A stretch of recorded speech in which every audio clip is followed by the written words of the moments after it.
திருமாவளவன் விஜய் கூட அவர் போவார்னு சொல்லும்போது சீமான் சொன்ன இதே பல நிரூபிக்காத கருணாநிதி ஜெயலலிதாவும் கேப்டன் தான் டிசைடிங் ஃபேக்டர்னு ரெண்டு வரும் கேப்டன் கிட்ட அந்த மாதிரி பாஜகவோட சேர்ந்தனால அதிமுக வீணா சார். எடப்பாடியை வச்சு யாருக்கு சார் சீட்டு ஜெயிக்கும்? யாருக்கு சார் ஜெயிக்கும்? யாருக்கு சார்? ஏசி ரூம்ல இருந்து ரெட்டலை ஓட்டு உதயசூரியனுக்கு போகாதுன்னு ரங்கராஜ் பாண்டே ரீல விடுவார். ரீல் புரட்சி தமிழர் பட்டம் வச்சிருக்கீங்க, கோயில்ல குடமுழுக்கு தமிழ்லன்னு ஒரு வார்த்தை. திமுக தொண்டர்கள்னாலும் சரி, அண்ணா திமுக தொண்டர்களாலும் சரி, நாம் தமிழர் தொண்டர்களாலும் சரி, எந்த கட்சி தொண்டர்கள்னாலும் சரி, மனச்சாட்சியோட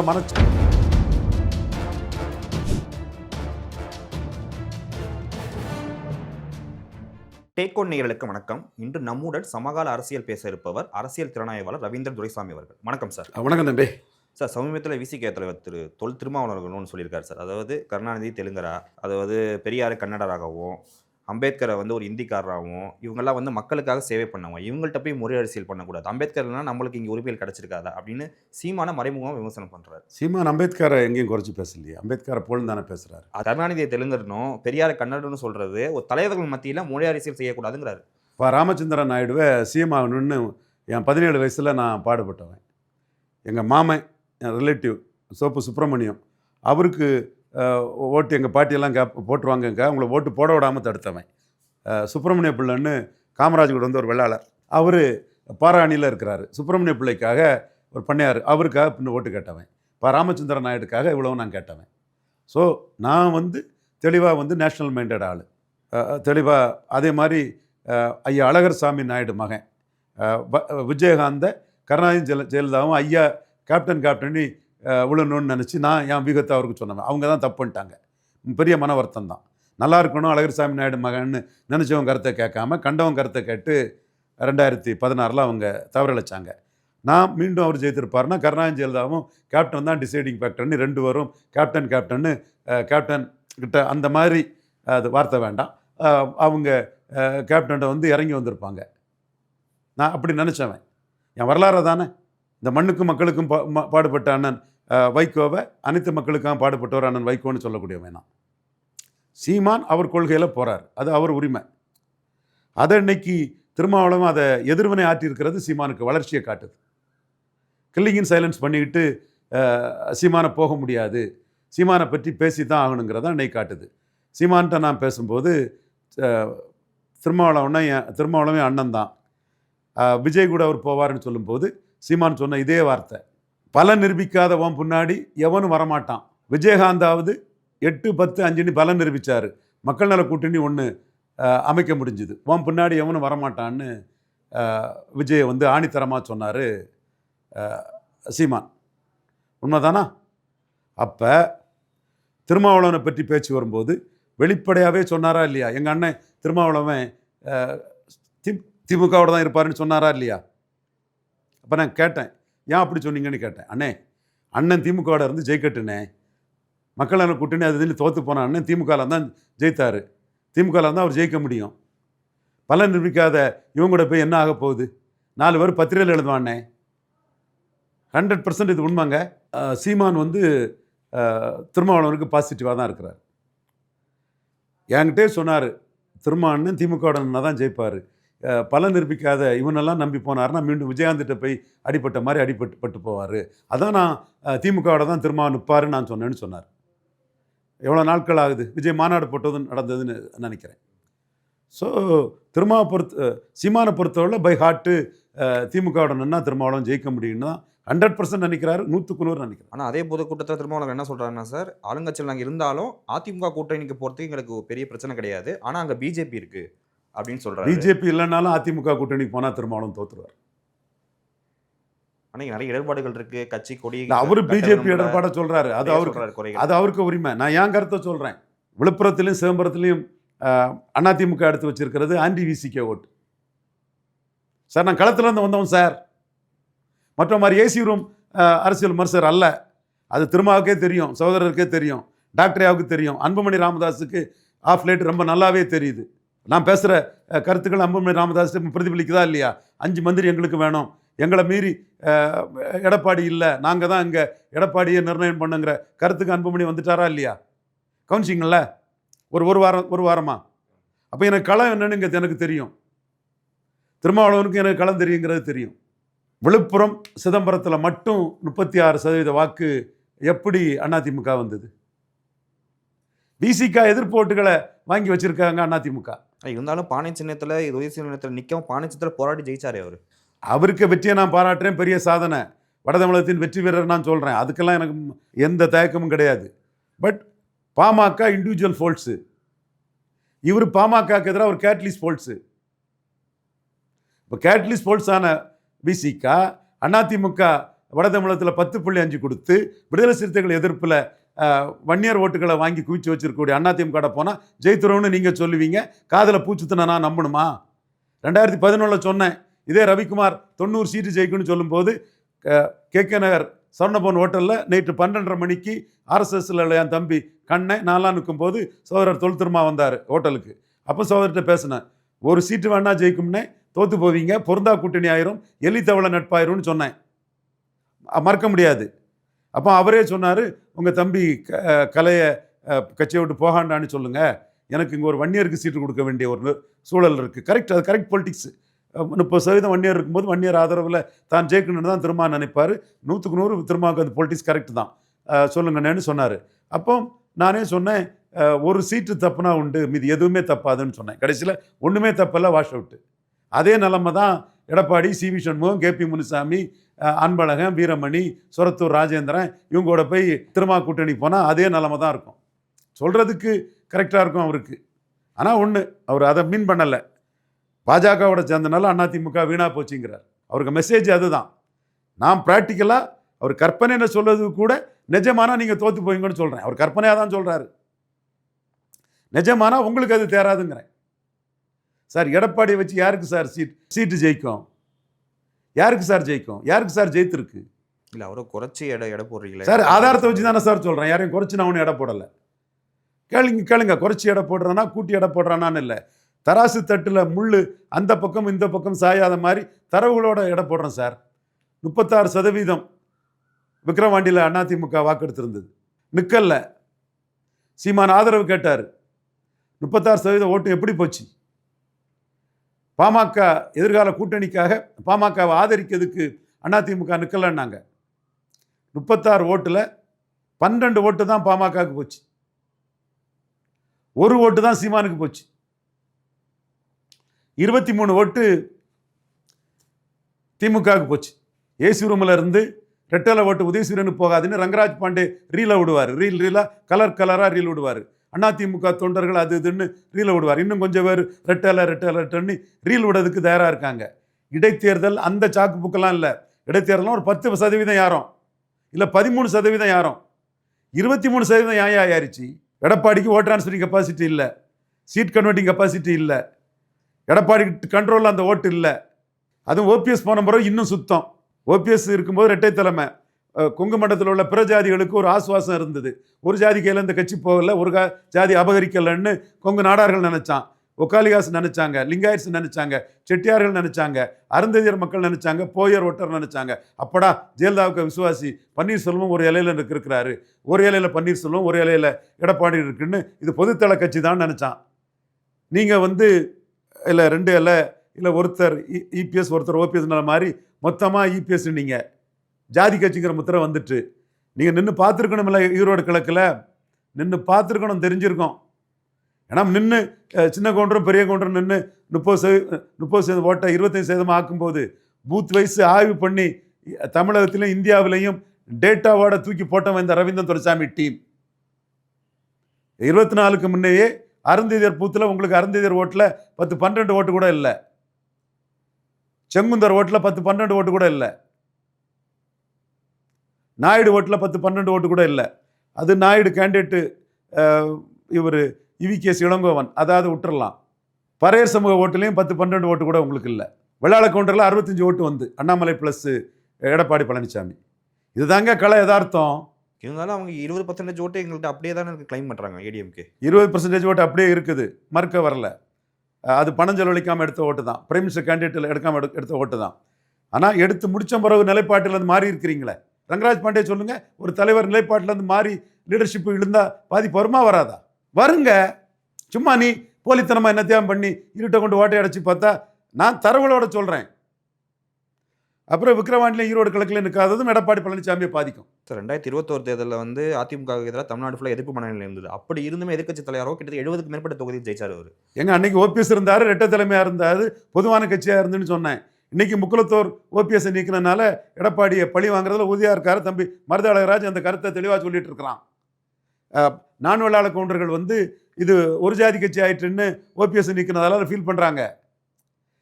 வன்னியர் பெல்ட்டுக்குள்ளேயும் ஓபிஎஸ் நீக்கினால நான் வன்னியர்கள் வந்து எடப்பாடிக்கு எதிராக திரும்பிட்டு இருக்காங்க. நான் அந்த மாற்றத்தை சொல்கிறேன். கருத்து குருடர்கள், கணத்து தவளைகள் 21 26ங்கிறான். 21க்கு பிறகு ஓபிஎஸ் நீக்கினதில் 13% ஓட்டு போயிட்டியா? எடப்பாடியால் விக்கிரவாண்டி களத்துக்குள்ளே ஈரோடு களத்துக்குள்ளே நிற்க முடியாமல் ஓடுனால கமலஹாசன் தினகரன் சீமான்ட்ட பலையனப்பட்ட மாதிரி பலையனப்பட்டு நிற்கிறாரியா? 26% பாரியா? இதெல்லாம் கடுமையாக எடுத்து வந்த அம்மா மக்கள் முன்னேற்ற கழக தலைவர் வந்து தினகரனே ஒரு எடப்பாடி ஏற்றுக்கிட்டாரு. நாங்கள் திமுகவோட எதிர்ப்பில் இருக்கிறனால இந்த கூட்டணி நீங்கள் ஆதரிக்கிறேன்ட்டார். அவர் ஏற்றுக்கிறதுல தப்பே இல்லை. ஓபிஎஸ் வரப்போறாரு பின்னாடியே. ஓபிஎஸ் வந்ததும் அதை பேசுவோம். ஓபிஎஸ் ரெட்டை தலைமையாக வந்தாருன்னா நான் சொல்லக்கூடிய இந்த பாதிப்பு இருக்காது.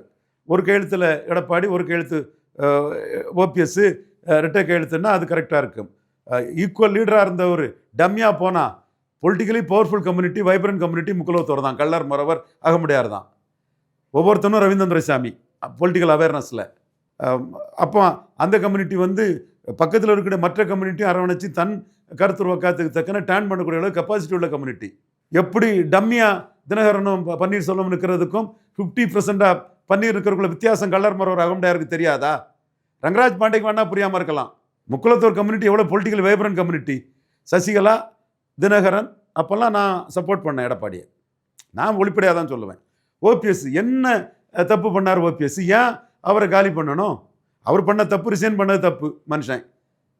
ஸோ அப்போ எப்படி முக்குலத்தோர் ஏற்றுக்குவான்? டம்மியாக போய் நீங்கள் தினகரனும் ஓபிஎஸும் நிற்கிறதுக்கும் 50-50 ஓபிஎஸ் நிற்கிறதுக்குள்ள வித்தியாசம் இல்லை.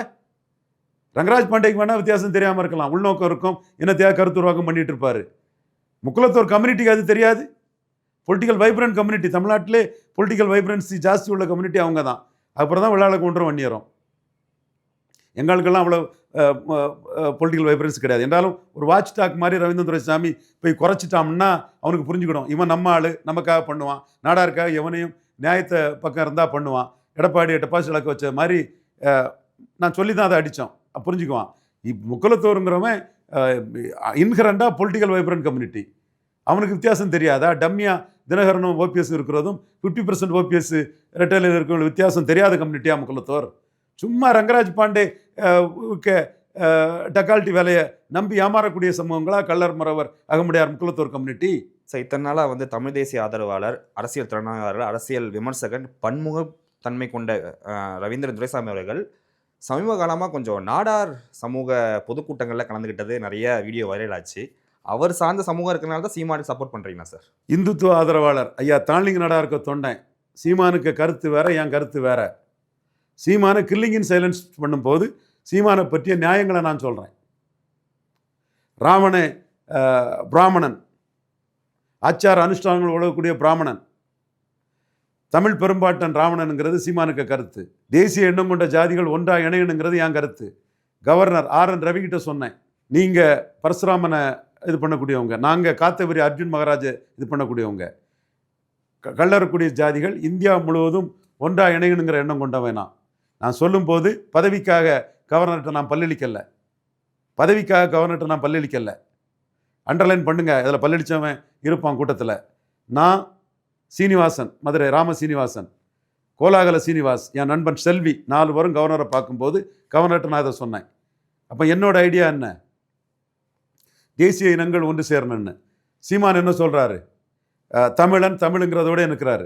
அப்போ கொள்கை வேறுபாடு அதுக்குள்ளே தெளிவாக நிற்குதா? இதையும் தாண்டி சீமானை பற்றி நான் சொன்னதில் எது தப்பாக வந்திருக்கு?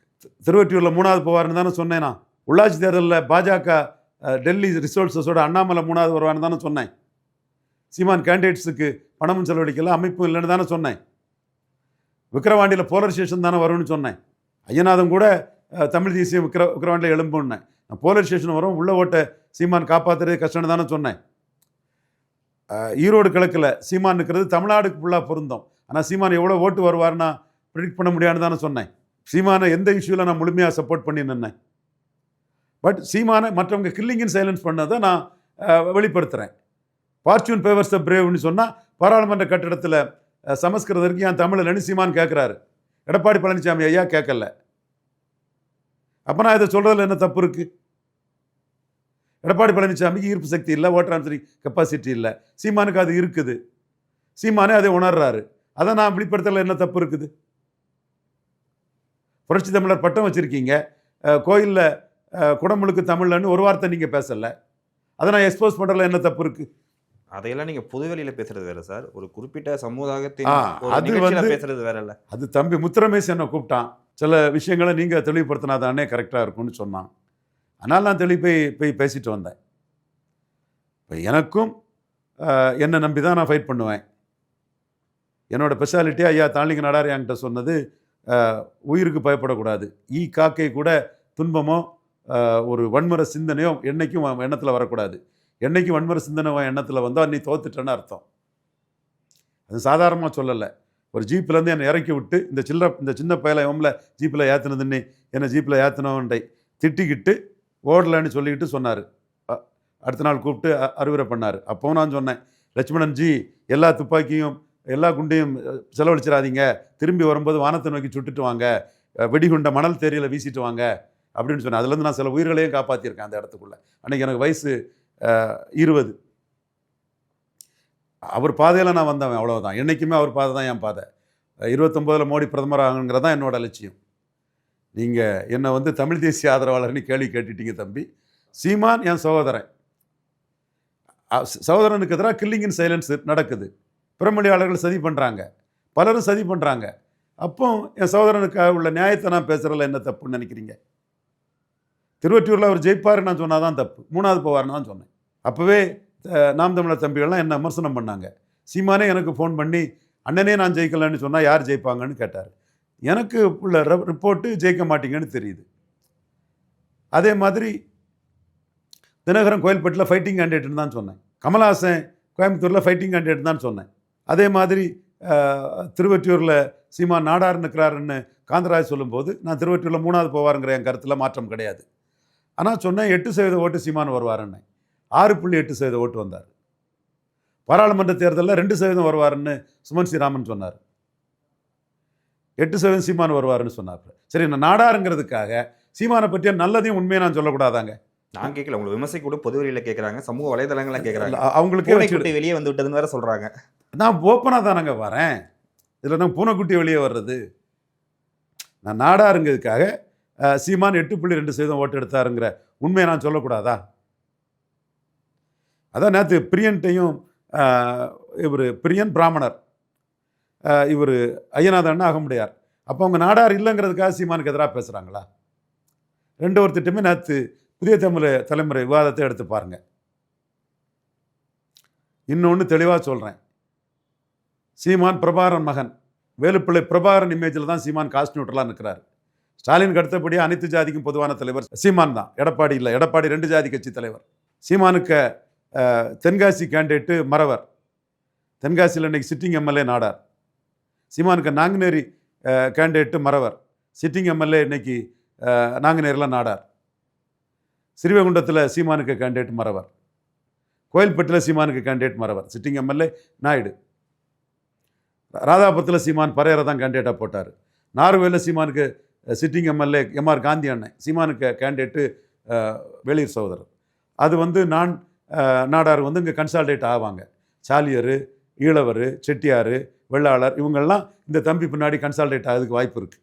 ஸோ சீமான் அரசியல் பண்ணுறார் அந்த இடத்துல. ராதாபுரத்தில் அவர் கழிஞ்சோட பரையரை கேண்டிடேட்டாக போட்டிருந்தார். ஸோ சீமான் பிரபாகர மகனாட்டு யூனிஃபார்மாக ஓட்டு எடுக்கிறார். சரி, இந்த எலெக்ஷனில் சீமானுக்கு எங்கே ஓட்டு குறைவு? 5% வந்த இடம் கன்னியாகுமரி. 60% நாடார் இருக்கக்கூடிய இடம். ஸ்டாலினுக்கு அடுத்தபடியாக காஸ்ட் நியூட்ரல் லீடர் சீமான் தான். 2 ஜாதி கட்சியாட்டு 2 ஜாதிக்கான தலைவராட்டு எடப்பாடி போயிட்டார். அப்போ எடப்பாடிக்கு ஆட்கள் தான் இந்த பொய்யும் புரட்டையும் எனக்கு எதிராக சொல்கிறாங்க. ஸோ அதை பற்றி நான் கவலைப்படலை. உண்மையும் நேர்மையும் நாணயமும் என்கிட்ட இருக்குது, அதை வச்சு நான் சொல்கிறேன். சீமானை பற்றி நான் பேசுனதில் 100க்கு 100 கரெக்டாக இருக்க. இத்தனைக்கும் ஐயநாதன் அண்ணன் வந்து தமிழ் தேசியம் விக்ரவாண்டியில் எழும்புன்னார். நான் போலரைசேஷன் தான் நடக்கும்னேன். 55% ஸ்டாலின் தாண்டுவாருன்னேன். 25% பாமக தாண்டுன்னேன். இப்போ நான் கடைசியாக நான் சொல்ல வந்தது அந்த பிரியனையும் ஐயநாதனையும் இந்தியா டுடே மணியையும் மற்றவரையும் கேள்வி கேட்டு நான் இதை சொல்கிறேன். இதை அப்படியே பதிவு பண்ணுங்க. நீதி, நியாயம், நாணயம், நேர்மை உள்ளவன் இதை அப்படியே எடுத்துக்க. மற்றவன் நாடாரு சப்போர்ட் பண்ணி சொல்கிறவன் சொல்லிட்டு அதை பற்றி பிரச்சனை இல்லை. என் தம்பி என்கிட்ட அடிக்கடி பேசிட்டு தான் இருக்கிறாப்புல. என் தம்பிக்கு எனக்கு தெரிஞ்ச வரையில் எது நல்லதோ அதை நான் பேசத்தான் செய்வேன். சில டைமில் தம்பிக்கிட்ட வந்து இது கொஞ்சம் சில இடித்தும் உரைச்சிருப்பேன். சரின்னு பாராட்டினது தான் அதிகமாக இருக்கும். அதை நான் எங்கேயும் மறைக்கிறதுக்கோ மறுக்கிறதுக்கோ எதுவும் இல்லை. துணிஞ்சு தனிச்சு தான் நிற்பாப்புல. அது அவருக்கு துணிச்சல். ஃபார்ச்சூன் ஃபேவர்ஸ் பிரேவுங்கிற மாதிரி அந்த பிரேவ்னஸ் தான் சீமானை தூக்கி விடுது. 1லேருந்து 8 வந்திருக்காருன்னா 8லேருந்து 3 மடங்கு ஜம்பாகி 6.8லேருந்து 3 மடங்கு ஜம்பாகி 20 போக முடியும்னு நம்புகிறாரு. நானும் அது அந்த நம்பிக்கையோட பயணிக்கிறது சரிதான். இது எல்லா இஷ்யூவும் உங்களை தூக்கி விடுதுன்னு நான் சொல்கிறேன். இதில் நாடார்னு சொன்னால் இதுவரை நாடார் ஓட்டு வரல. நாடார் ஓட்டும் கூட வரும். அதுவும் லாபம் தான். பேசுகிறவன் அனுகூல சத்துரு தான். கில்லிங் இன் சைலன்ஸ் தவிர சீமானை பற்றி பேசக்கூடிய எல்லாமே சீமானுக்கு லாபம் தான். அதுதான் உண்மையான நிலைமை. சரி, இப்போ நான் பிரியன் சகோதரர் அவங்க நேர்மையானவங்க, அது மார்க்கெட் மற்ற கருத்து இல்லை, அதை சொல்கிறேன். திமுக 2021 45% வாக்கெடுத்து ஆட்சியை கைப்பற்றினார் மு.க. ஸ்டாலின். அப்போவே கலைஞரை மிஞ்சி போயிட்டார் மு.க. ஸ்டாலின் கருத்தை நான் தான் சொன்னேன். உண்மை. எனக்கு என்ன இருக்குது, திமுகனே சொல்ல மாட்டான். அடுத்து 2024 48% வரும் நான் சொன்னேன். திமுக தொண்டர்கள்னாலும் சரி, அண்ணா திமுக தொண்டர்களாலும் சரி, நாம் தமிழர் தொண்டர்களாலும் சரி, எந்த கட்சி தொண்டர்கள்னாலும் சரி, மனச்சான்றோட தொட்டு பாருங்க. 48% ஸ்டாலின் தலைமைக்கு வரும் நான் சொன்னேன்னா இல்லையா? 47% வந்தது. யாரையா கரெக்டாக சொன்னால் சவுக்கு சங்கரா இல்லை என்ன நாடாருன்னு சொல்லி பிரச்சாரம் பண்ணக்கூடிய அதிமுக ஐடிவிங்கா? நான் பேசின தரவுகள் கரெக்டா, நடந்த விஷயங்கள் கரெக்டா, நடந்த விஷயத்தில் நான் தப்பாக ஏதாவது சொல்கிறேன்னா? ஏன் பிரியன், இந்தியா டுடே மணி, ஷாம் போன்றவங்களாம் நடந்த விஷயத்தையே சொல்ல மறுக்கிறாங்களே. அப்போ முதலியார் நியாயமா இல்லை, வெள்ளாளர் நியாயமா இல்லை, பிராமணர் நியாயமா இல்லைன்னு சொல்லு. என்ன மட்டும் நியாயமா இல்லைன்னு சொல்றியே, ஆதாரத்தோட சொல்லு. 10க்கு 8 நான் சொன்னது கரெக்டாக இருக்கும். சீமான 10க்கு 10 கரெக்டாக இருக்குது. ஸ்டாலினை அந்த 1 தவிர கொங்குல 2020 10க்கு 9 ஸ்டாலினை பற்றி நான் பேசுனது கரெக்டு. இது நியாயமா, நடுநிலையமா, ஜாதிய வன்மமோ காழ்ப்புணர்ச்சியோ இல்லாதவன் பார்த்தா தெரியும். நீ என்ன ஜாதிய வன்மத்திலையும் காழ்ப்புணர்ச்சியை பார்த்தா உன் கண்ணுக்கு அது சரியா தெரியாது. ஒன்றும் சொல்லலப்பா, பார்க்குறவங்கள சொல்கிறேன் சார். இது வரைக்கும் நாங்கள் கேட்ட கேள்விக்கு பொறுமையாக பதிலளிச்ச உங்களுக்கு மிக்க நன்றி சார். நன்றி தம்பி.